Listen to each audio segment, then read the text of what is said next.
In this video, I'm gonna teach you how to PvP and Blox fruits on PlayStation 4. It's a very easy process, so make sure to follow along. In this video, I'm going to be talking about how to properly enable the PvP with other players if you are playing Blox fruits on a PlayStation 4 or even PlayStation 5. So the first requirement is that you need to be level 20.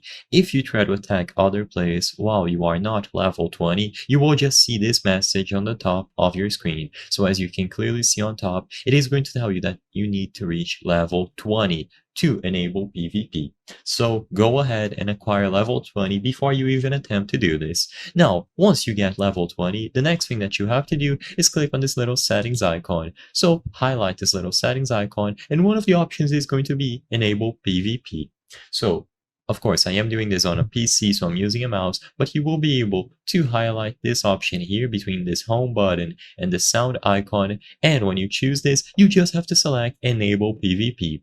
So this option enables PvP back after dying in combat. By enabling this, you will be able to walk up to any random player in the world, and as long as they have PvP enabled as well, you will be able to start battling them. So you can just attack them and you will be able to PvP them. Make sure that you reach level 20 and you will be able to attack them in the world.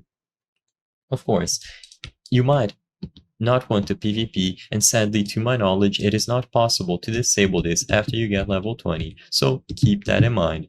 After you get level 20, this will be always on, but if you are in a safe zone such as this one, PvP is going to be disabled, so whenever you see this message, you won't be able to battle other players. But if you are in the wild, on any random location, then everyone can and will attack you.